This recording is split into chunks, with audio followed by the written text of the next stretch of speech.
Welcome to Education in the Community. I am your host, Reverend McKnight. I have as my guest a former student of Berkeley High School who matriculated through the Department of African American Studies, graduating in the year of 2000, went on to Howard University, and has since made his presence felt in the political circles in Washington, D.C. Welcome to the show, Josh Gray. Welcome to the show. I appreciate it. Now, since the year 2000, it's 23 years now. Sociologically speaking, a generation is 25 years. So it's been a generation since you have been in the Bay Area, and you bring a different experience from DC. What are some of the noticeable changes politically, in terms of education, and economically that you have noticed in the Bay Area? Well, thank you again, Reverend McKnight, for inviting me here. I would say personally, I had hair 25 years ago. I definitely tell you that. That was something so noticeable. When I went off to my journey at Howard University, my purpose there, I think, was to start off as a broadcast journalist and then moved over realizing that that wasn't impactful. And then I realized maybe I want to run for mayor of Oakland. And I saw that because prior to leaving, I saw the challenges that one would face as a young black kid who grew up in West Oakland and then moved over to South Berkeley. I saw that where are there opportunities for people who look like me, who might have had some of the challenges, the barriers ahead of them, that there was that access. We're realizing in a place living in Berkeley where it's easy to get caught up within your small city politics, but for those to be left behind in places in the waterfront in South Berkeley. And so I realized when going through my academic years at Howard University, how can I then make that shift and then begin to intern at Howard, and then realizing coming back home when I came to visit was that my politics was about being an effective thinker. And I realized that we get caught up into the titles of what we're doing or what we feel like we're doing, but not actually wanting to address impact within the cities that actually those are most needed. And within that, as you know, Reverend McKnight, working in the school district, it is South Berkeley, it is the waterfront that impacts mostly black and brown kids. What I've seen though is this growth within the city. You notice growth within the city, and growth meaning, as you look at Berkeley, it's continued to grow and now it's more open to housing opportunities. When you're seeing places, and speaking from Berkeley, and I think you got to look at Oakland, the drastic change of Oakland, where in 2005 over 60% of the homes in West Oakland were actually vacant. When you look at in that moment and seeing this is who's been left out, and it is beyond the generational wealth of black and the impact of lack of black and brown people we have when it comes to housing crises. You know, we've been mostly impacted in places like Oakland. The places in 2005 when we dealt with the housing crises, or when housing was booming, I should say, that was the first time that we actually had equal opportunity to actually accumulate a house across the board. Mm-hmm. You could have had a low credit score with almost bankruptcy in your account that would give you homes. That was the only time in modern day history, even as you know, Reverend McKnight, during your time and when they was giving out VA loans for black people who did the military, who those served, still was denied. And so here we are with this opportunity to create generational wealth within our homes. And within that, the bubble burst, and mostly people who were impacted were people who look like me. All right. Now, you mentioned opportunities. Tell us about some of the opportunities that has been available to you since you left Howard, that students today that look like you, that 17, 18, maybe just recently graduated from high school, maybe this is their junior or senior year, the parents are watching. what are some of the opportunities that avail themselves to you, and how did you go about taking advantage of them? That's great. Very fortunate to have a teacher like yourself and many others like Ms. Russ to really show me those opportunities, whether it's scholarships, whether it's, let me take a step back. I think the environment we're in today has changed. It has changed. And my meaning is that we're living a system where we're telling, and I think it is, I think college is the next opportunity, great opportunity. But what we see now more than ever is those people are making a lot of money who decided to go to a junior college, who decide to pick up a trade. You know, I figured that college is an option. It is an option. You should, because we ought to push for education, because that's important. That's important because it's opened doors that you wouldn't believe. However, we also know that for those who their parents or their kids who are not as academic focused, or maybe academia is not something they want to get into, there's an opportunity now for a trade that's really good, that's very lucrative, that we're seeing now that's changing. Economists will often tell you what we're seeing now that's trending, you know, besides supply chain management, which you do need a degree in, but we're seeing more of the insights of construction. We're seeing, because that is building and booming, we're seeing, as far as an alternative besides that, we're taking trades are coming back now. You know, we're looking at these type of jobs are making six figures, you know, if that's not an alternative, because we're seeing the tide is changing with someone with a degree is now nothing.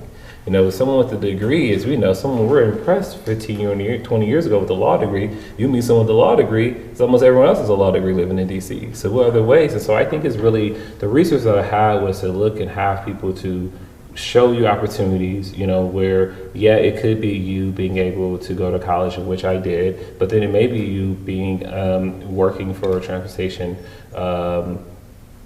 department, or working for electives for a city itself. And I'm happy now. And lastly, I should say, we're seeing a lot of tech companies moving away from having degrees, but just having the experience. And now we ourselves, you know, we may not be, that goes back to us having that exposure in a circle around us to have that experience. Someone gives us an opportunity without a degree. But we're seeing more of companies being more inclusive around what are some of the requirements. Now, am I understanding you correctly? Education is important. I recommend that you get all you can, yes, as many degrees as possible. But short of that, are you saying that the playing field can yet be level in terms of income? In certain fields, yes, but in certain fields, I think the income can be level.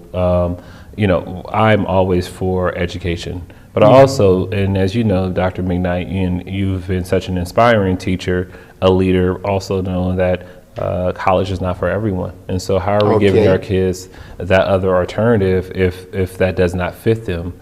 And I think that's really important to do that. But there is a larger, if we're talking about a bigger picture here, we have to think about saying we have to go to college. We have to really break down the school system itself and making sure our kids are prepared to go to college. Okay. We have to understand that back in 2000, I was graduating from high school, 1,200 kids was on the precipice of being retained, meaning you have to then be held back in school. Right, we've seen whether it's Berkeley or Oakland, schools are suffering and how they're actually providing the right guidance when it comes to school and services to them. And so as we're pushing and making sure that we're pushing for college, how are we making sure beyond the beginning, and this is not just the city level, it's the state level, it's the federal level, that our kids are equipped educationally wise to actually be able to attend college, but then lastly, have the funding for that. You know, that's really important as well. As a kid like myself, who I opted out to go to a private school, but a kid who was, you know, basically on the precipice of being homeless, you know, not having the guidance to a degree of looking at colleges and not knowing FAFSA forms, there's a lot of Josh Grays out there. And I think we have to provide them with the resources. We're asking people and telling kids to go to college, they go to college, and then college is extremely expensive, and then we don't, and then they have challenges of finding the right job that pays, and then coupled with then now they're in student loan debt. And so I think there's always ways of making sure we're providing our kids, first of all, the foundation of having the correct education. right? And that goes across real funding, it goes across making sure our teachers are actually have fully resourced from what they're getting paid to the time they're doing. Those are all things that contribute to wanting to make sure our kids are successful. And so when we talk about what is success and resources, we have to really talk from the very beginning, whether it's from their childhood, from pre-K. Okay, say for instance, and hopefully it's declining, but we have some students who are, for the most part, rearing themselves. They do not have anyone to provide them with the guidance, life guidance for life skills, not only education, but in terms of your comments, the economy, the job market. What can we do for these students? Well, I think if we're thinking from a city standpoint, we have to somehow figure out the investment for the kids in the schools if they're not getting it at home. Okay. And I know that's putting an extra burden on the teachers in the school to be that. And I totally get that. But, if the city can find and work with them partnerships with partners, big brother, big sisters, how are we working with? And I'm sure now, when I was in school, there was really no partnership between Cal Berkeley and Berkeley High, and you can inform me more than that. As far as we're not even talking about the pipeline of getting students from Berkeley High to Berkeley, but just really those mentorships that kids will that would help them. As a kid who grew up who went to Howard University in 2000, where the population is almost at 75% of African Americans, I used to walk through the neighborhoods to go to college. The one thing that I really embraced the first day was those kids looked like me. Those kids were poor like me, and I embraced those kids and tried to mentor them. Unlike some of my fellow college friends didn't, because they didn't grow up in a community like that. They grew up in an upper middle class experience. But to me, that was inspirational, where one young lady is a lawyer now. One young lady is, graduate from college. So just having those checking in moments, trying to mentor, is really important. So I think definitely gaining those partnerships, if we're having it for young, college students are coming in to Berkeley High, into these middle schools, to really try to tutor and support them in what they need. And so we have a responsibility to the upcoming generation, and we mentioned that a minute ago. This is a new generation. Yeah. What are your observations? What changes have you noticed between your generation and this generation that's entering into a period of maturity? Coming of age. I don't know. In my generation, I grew up in that crack epidemic. My mom was a drug addict. We often would see the kids who grew up around my age. They live with their grandmother, or they live with a family who's a drug addict. So the things they might have done, I think the lack of parenting or whatever, you saw how impactful the drug epidemic was, and when I grew up in that generation. Okay. And I think that was it. And so you had youth who were kind of, not caring as much because they didn't have that support at home. I don't know around this generation, which is literally removed from that, literally removed from the impact of what drugs did in our community. Now, drugs are still impacting with all communities, particularly Black communities. I just think that the kids these days, whether it's social media that has really impacted, social media has impacted these kids today, where it's it is even easy access to bullying. It is I want to be like this. I want to do this challenge. I want to, instead of trying to be yourself, they're being something they see. And that has really impacted this generation to really work for something. Wow. I've often worked with kids in where, even in college, they just have this you should give this to me instead of working for it. Right? And there's this laziness approach to it. And that has all been really impacted by social media. This generation. Right? If you're seeing this generation with, TikTok challenges of stealing cars, these kids are 12, 13 years old because they're looking at something saying this should be cool. And I think that's hard. That generation is we have to work for it instead of figuring out this should come to me. They feel like, oh, we don't want to put that work in. And that's really the challenging part of it. Because I wouldn't say it's music. You know, I grew up with music, and that has, you know, but I think it's really social media that's really impacted this generation. Social media. Sociologists would agree with you. Generation plus ago, wow, time passes quickly. Almost 2 generations ago, they said it was the most influenced institutions that helped to shape and mold the citizenry, the young people. They say it was the church and the family. Some said the family was first. So there was the church, the family, schools, and the government. Now they have been replaced by social media. Many say that the social media have the greatest and most powerful impact, not only upon the young people, but upon our lives, that we are guided and directed by what we see and hear in the social media more than our relationships. You know, Reverend McKnight, I have to agree with you, but also I think you can relate to this. You know, when we're talking about within the Black community, from the moment that we were brought here, and particularly through even when after 1865, where the church was our community, the church where you had someone for so long. If your father wasn't there, you had an uncle, you had someone in the church system to be that other support system. Yeah. And you had that for so long. And I think, you know, and so you had the generations of your grandparents, your parents, and then, you know, my grandmother passed away. But those are the people who, one, felt the importance of church and family because of what took place of racism and continue to impact their lives, whether it's somewhere down south or even here in the Bay Area. And so you leaned on each other for that. Beyond spiritual, we leaned on each other as a family, those churchgoers. That all shifted in the 90s. I think that all kind of shifted. The 2000, once those grandmothers of the ages who passed away, it became the matriarchs of families, right, who kept families together, who kept their grandkids in church. Once that passed away, you just don't have that anymore. And so that influence, yes, obviously social media has shifted that, but there's so many other things that contribute to the lack of how young people and how they've shifted so much. They don't have that matriarch anymore. And I think that was the last of what you looked at and say, you understood that challenge that he or she went through, that they can talk to you about that discrimination. They can talk to you about the red line that took place in Berkeley or patrols freeways. They can talk to you about those challenges, but there's no one there to share those stories, to connect with those kids. Yes, and basically our community was a matriarchal community. Some were patriarchal, but the vast majority were.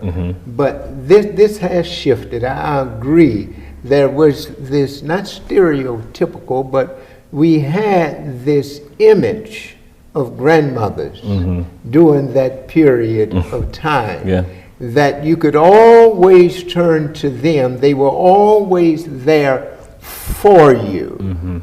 And it made a difference in our lives.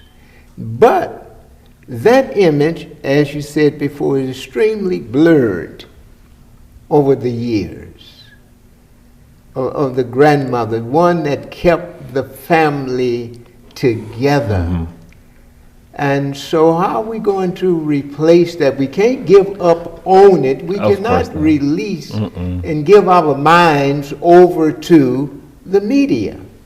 No, and I do, you know, I truly believe like in everything, it takes a village.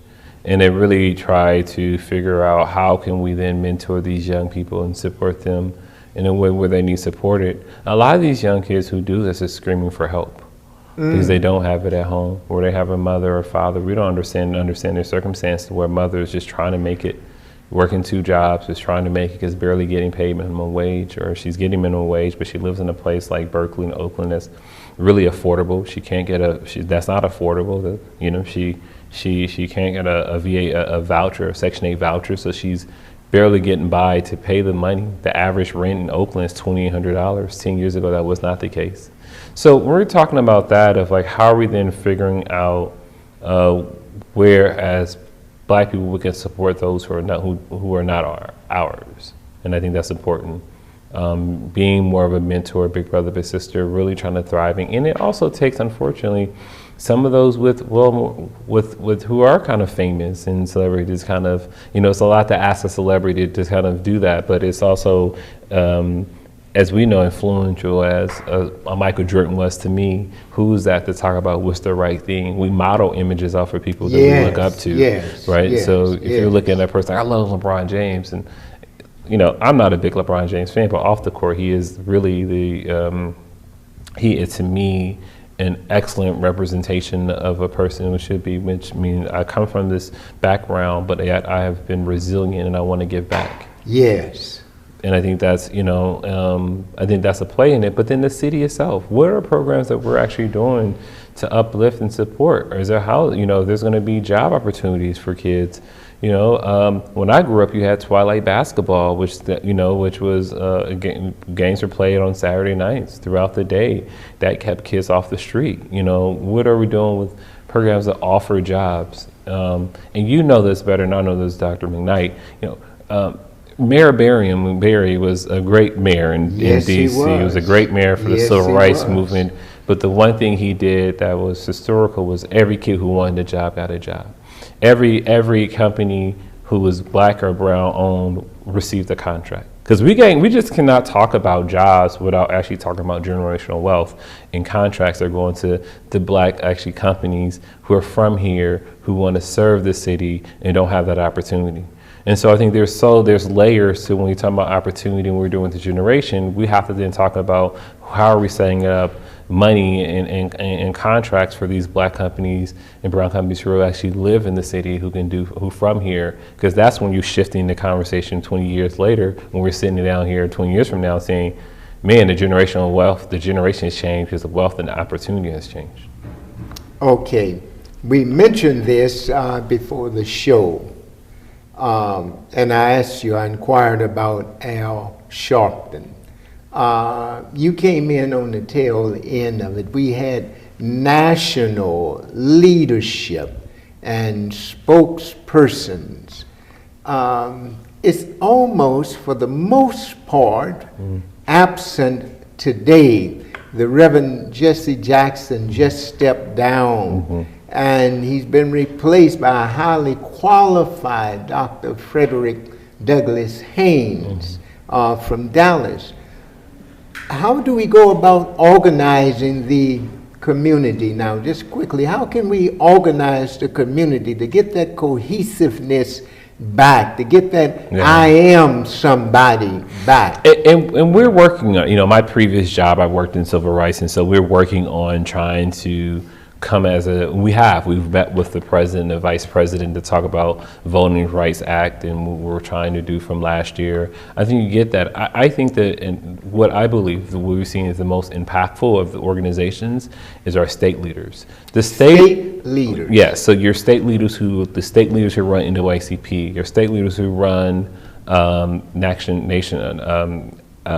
Sharpton's organization, the state ones, because where we're under attack is right now is local, state level. They're actually passing the legislations that are preventing of less ballot boxes in communities of color. We're actually at timing, but because we can't get things done on the federal level, we have to now do state level. And so it's important to, one, make sure that whoever's in charge of every organization, that you have galvanized your own state affiliation, your state chapters. Then we come together as a coalition to say, okay, so we can't stop the work on the federal level. When we have roadblockers like Manchin, who, saying hey, listen, we were impacted from 65 Article 4 in impacting the part of basically telling you there's no longer discrimination when voting. However, the states are now passing rapid voting suppression laws. And so we have to then, state level, have to really work together in more unison to say, hey, these are the issues we're fighting for to make that change. So I think it's both, right? I think we're doing it on the federal level. We're working together on the federal level. We're having these meetings with the vice president, with the senator, But if they can't get anything done, we have to go to the state level. We have to understand that voter suppression is not about, does not have color to a degree. It's where you're located. It's where your zip code. It's impacting those who are disabled. When you're cutting off certain voting boxes, it is impacting ballot boxes. It is impacting everyone. I think that's what's important. And so we must begin to focus on state leadership. But before we get to the state, what can we do locally?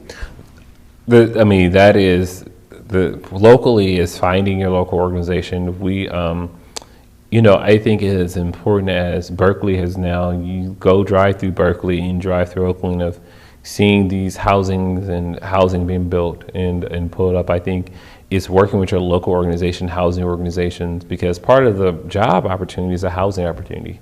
You can get a job here making $25 an hour, but you can't afford to live here and have to live an hour away. How much does it impact your ability to show up the way you need to? So looking for elected official, local organizations, go to your city council to express what do you feel like some challenges that are really preventing you or those in your community from really being able to excel. I would leave with this. One thing we have to look at is a place like Berkeley Food Network. Berkeley Food Network serves about 7,500 people every week, and it's right down the street. That's right below San Pablo and University. Great organization. And so a place like that who needs the extra funding, go advocate for stuff like that. Majority of these majority of people are actually Berkeley residents who actually go there. Majority of people have been impacted post-COVID now. More people need more food supplies now than ever since COVID, because the COVID, those COVID resources have now dried up. So advocating, finding something that you're passionate about, finding those groups, look those groups up, whether there's home food groups or there's voting groups. They're here in the city and you talk about it. Excellent. And I hope that you're listening, especially in terms of voting. We are responsible for the leadership in our cities. And we are not helpless. Yeah. We have to become politically active. Yeah. And find a candidate to support them. And if, which you agree, that the leadership is not representing you, you have an obligation to confront that leadership, and if it's not responsible, to try to replace that leadership. So I want to thank you for sharing with us. I want to wish you well. I know you're headed back to D.C. on Monday. Yes. And whenever you're in town, I want you to stop by and share with us on education in the community. And this is Reverend McKnight saying, we'll see you next time. Thank you for tuning in.